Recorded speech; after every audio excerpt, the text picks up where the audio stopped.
आपके साथ मैं हूं शोभा भारती। पेश है आज का हमारा न्यूज बुलेटिन। आइए नजर डालते हैं आज के हेडलाइंस पर। एक नहीं सुनी गई शांति नगर और लोहिया बिहार के लोगों की चीख। गाजियाबाद नगर निगम और पुलिस ने ढहा दिए 11 मकान। गाजियाबाद में बदमाशों ने एक और व्यापारी को लूटा, पूरी घटना सीसीटीवी में कैद। कांग्रेस ने कसा कानून व्यवस्था को लेकर तंज। पंचतत्व में विलीन हो गए केंद्रीय मंत्री रामविलास पासवान। पटना के दीघा घाट पर हुआ अंतिम संस्कार। बेटे चिराग पासवान ने दी मुखाग्नि।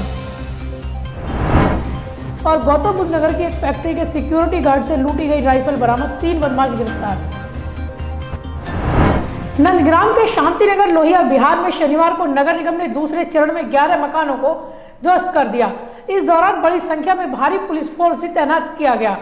पुलिस और प्रशासन के अधिकारी भी मौजूद रहे। मकान बचाने के लिए लोगों ने जी तोड़ कोशिश की, लेकिन पुलिसकर्मियों ने लोगों को मकानों से खींच कर बाहर निकाला और बुलडोजर से मकान ढहा दिए। इस मामले में सोमवार को हाईकोर्ट में सुनवाई होनी है।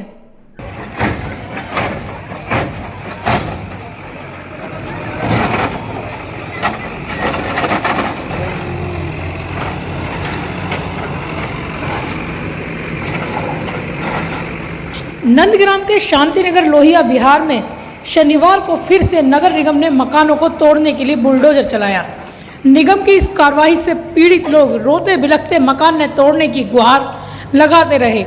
जो लोग मकान में ताला लगाकर चले गए थे, उनके गैस कटर से गेट काट कर सामान बाहर किया गया। स्थानीय लोगों के विरोध को देखते हुए मौके पर भारी पुलिस फोर्स के साथ city magistrate Vipin Kumar, CO Alok Dubey सहित अन्य अधिकारी मौजूद रहे। लोगों ने अपने मकानों को बचाने के लिए अंदर से ताला लगा लिया, तो पुलिस ने ताले तोड़कर महिलाओं और बच्चों को घरों से खींच कर बाहर निकाला। एक व्यक्ति मकान की तीसरी मंजिल पर चढ़कर कूदने की कोशिश करने लगा, तो पुलिस उसे भी जबरदस्ती खींचकर बाहर निकाल लाई।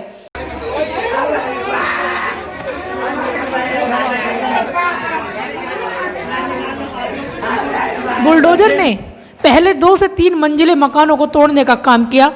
पीड़ितों के वकील आबिद ने बताया कि इस मामले में हाईकोर्ट में सुनवाई सोमवार को होगी, लेकिन उससे पहले ही निगम ने मकान तोड़ने की कार्रवाई शुरू कर दी। फाइल हुई थी 24 बट ये लिस्टेड नहीं हो पाई थी पेंडेंसी की वजह से। बट कि हमें लगा कि क्योंकि ये अनाउंसमेंट लगातार कर रहे थे जो इनके लोग हैं, जो नगर निगम के, तो इनके अनाउंसमेंट के पता जैसे हम अनाउंसमेंट लगा तो हम यहाँ से गए, दिल्ली से 3-4 लोगों की पूरी टीम गई।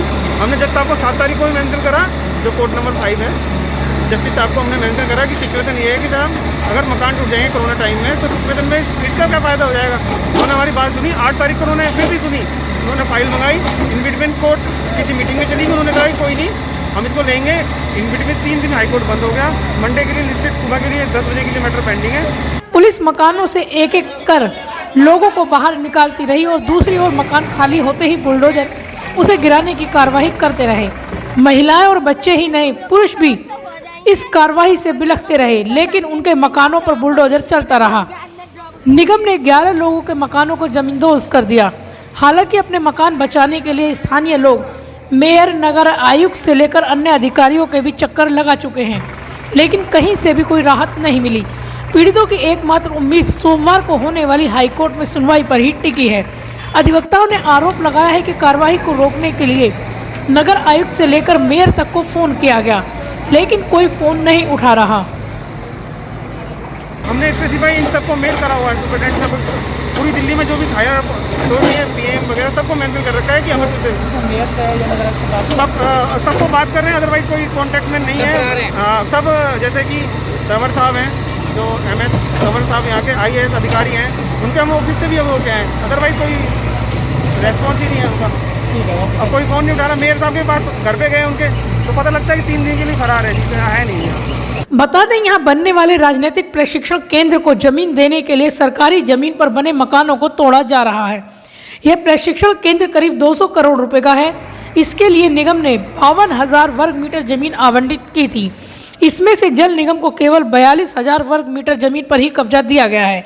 बाकी जमीन पर कब्जे के लिए निगम की कोशिश जारी है। निगम यहाँ बने मकानों को तोड़ रहा है, जिसे लेकर विरोध हो रहा है। ब्यूरो रिपोर्ट, योग करवट न्यूज। गाजियाबाद में बदमाशों ने एक बार फिर व्यापारियों से लूट की वारदात को अंजाम दिया। पूरी घटना सीसीटीवी कैमरे में कैद हो गई और सोशल मीडिया पर वीडियो वायरल हो गया। इस वीडियो को आधार बनाकर कांग्रेस ने योगी सरकार पर तंज कसा है। कांग्रेस ने कहा है कि योगी सरकार में लूट करना कितना आसान हो गया है। गाजियाबाद में एक किराना व्यापारी के साथ बदमाशों ने शनिवार तड़के लूट की एक घटना को अंजाम दिया। वारदात का वीडियो सोशल मीडिया पर वायरल हो गया। इस वीडियो को लेकर अब यूपी कांग्रेस ने योगी सरकार और प्रशासन पर तंज कसा है। इस वीडियो में बिना किसी हंगामे और धक्का मुक्की के कुछ बदमाश लूट की वारदात को अंजाम देते नजर आ रहे हैं। दरअसल वीडियो में तमंचे की नोक पर दो बदमाश एक व्यापारी से अंगूठी और रुपए लूटते नजर आ रहे हैं। यह घटना गाजियाबाद की किराना मंडी की है। बदमाशों ने व्यापारी का बैग खोला लेकिन वो खाली था, जिसे देखकर वे आराम से वहां से चले जाते हैं। हालांकि व्यापारी ने एक और वीडियो जारी कर अपने साथ लूट की घटना का जिक्र किया, लेकिन बाद में पुलिस के सामने घटना को महज एक छोटा मोटा बता दिया। गाजियाबाद किराना मंडी में आज सुबह मैं अपने गोडाउन के बाहर खड़ा था। 4 आदमी हथियार बंद लाए, चारों के पास रिवॉल्वर थी। मेरे से मेरा ब्रेसलेट और अंगूठी लूट रही।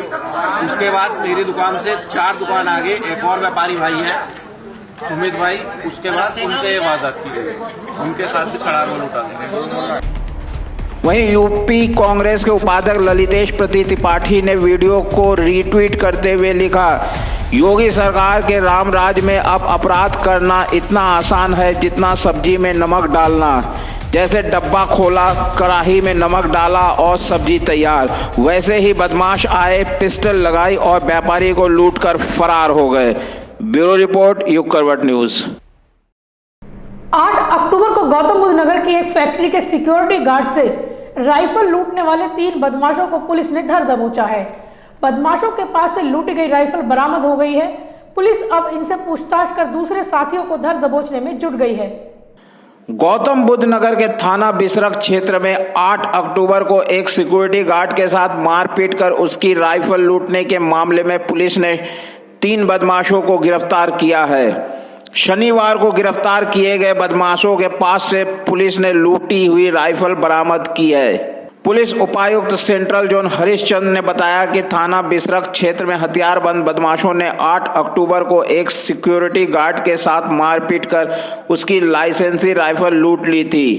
मामले की जांच कर रही पुलिस टीम ने शनिवार को विशाल, योगेंद्र और विशाल नामक 3 बदमाशों को गिरफ्तार किया है। तो उसी क्रम में जो है वो इनका आपस में, हालांकि सिक्योरिटी गार्ड जानता नहीं होगा, पर इनका चूंकि वहीं बगल में रहते थे तो देखना और मिलना जुलना, उठना बैठना रहता है। कहीं ना कहीं विश्वास जीत के, मतलब ये नहीं, विश्वास जीत के नहीं, वो तो प्रॉपर जो है वो गन पॉइंट पे ही किया। पर ये चूंकि लोकल है, वहीं के रहने वाले हैं, तो इनको पता था कि ये कब जाता है कब आता है। और जब ये सिक्योरिटी गार्ड, चूँकि ये ट्रेंड भी नहीं है सिक्योरिटी गार्ड, ये जो है वो पिता के वारिसान का लाइसेंस इसके पास है, तो जब ये थोड़ा सा जो है वो ढीला दिखा तो उसी समय इन्होंने घटना की। सर, इन्होंने लूट के बाद क्या कहीं सोशल मीडिया पर कोई फोटो डाली, कोई वीडियो डाला? अब वो हमारी जो टीम है उसका एनालाइज कर रही है कि सोशल मीडिया पे इनके अकाउंट हैं और अगर उसमें है तो क्या कहेंगे। पुलिस उपायुक्त ने बताया कि बदमाशों के पास से सिक्योरिटी गार्ड की लूटी हुई राइफल बरामद हुई है। पूछताछ के दौरान गिरफ्तार बदमाशों ने लूटपाट की कई और वारदातों को करने की बात स्वीकार की है।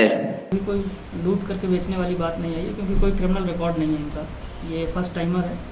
और जो पूछताछ में निकल के आया वो यही था कि चूँकि बंदूक किसकी देखी इन्होंने तो लालच आया, तो उसी को पाने के लिए उन्होंने घटना करी। शौक के लिए करते। सर, क्या इसको पहले से जानते हैं सिक्योरिटी गार्ड को? हाँ, वहीं बगल में ही रहता था, उसी क्षेत्र में ये भी रहते थे। तो चूँकि ये नया सिक्योरिटी गार्ड आया था, लगभग 1 महीने पहले ही यहाँ पे आया था। पुलिस का कहना है कि पकड़े गए बदमाश काफी समय से एनसीआर के जिलों में आपराधिक वारदातों को अंजाम दे रहे थे। उनसे हुई पूछताछ के आधार पर पुलिस अब इनके साथियों की तलाश करने में जुट गई है। ब्यूरो रिपोर्ट, युग करवट न्यूज। केंद्रीय मंत्री रामविलास पासवान का शनिवार को पटना के दीघा घाट पर अंतिम संस्कार कर दिया गया। उनके बेटे चिराग पासवान ने मुखाग्नि दी। इस मौके पर मुख्यमंत्री नीतीश कुमार, केंद्रीय मंत्री रविशंकर प्रसाद, गिरिराज सिंह और लालू यादव के बेटे तेजस्वी यादव भी उपस्थित थे। दिल्ली से पार्थिव शरीर पटना पहुंचने पर हजारों की संख्या में चाहने वालों ने अपने नेता को अंतिम विदाई दी। केंद्रीय मंत्री रामविलास पासवान का पटना के दीघा घाट पर शनिवार को अंतिम संस्कार कर दिया गया। बेटे चिराग पासवान ने मुखाग्नि दी। दीघा घाट पर अंतिम विदाई देने के लिए हजारों की संख्या में उनके समर्थक जुटे।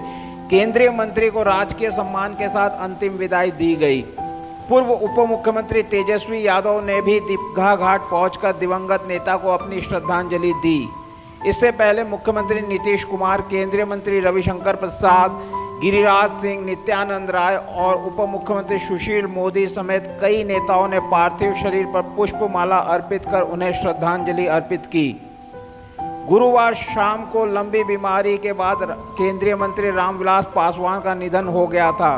74 साल के रामविलास पासवान कई दिनों से अस्पताल में भर्ती थे। उनका पार्थिव शरीर शुक्रवार शाम 5 बजे दिल्ली से पटना पहुंचा। एयरपोर्ट पर रामविलास पासवान के अंतिम दर्शन के लिए समर्थकों की भारी भीड़ जुटी। ब्यूरो रिपोर्ट, युग करवट न्यूज। तो फिलहाल बस इतना ही। गाजियाबाद और आसपास की खबरों के लिए देखते रहिए युग करवट न्यूज और विस्तार से खबरों को जानने के लिए पढ़िए युग करवट न्यूज़पेपर। सब्सक्राइब कीजिए युग करवट। नमस्कार।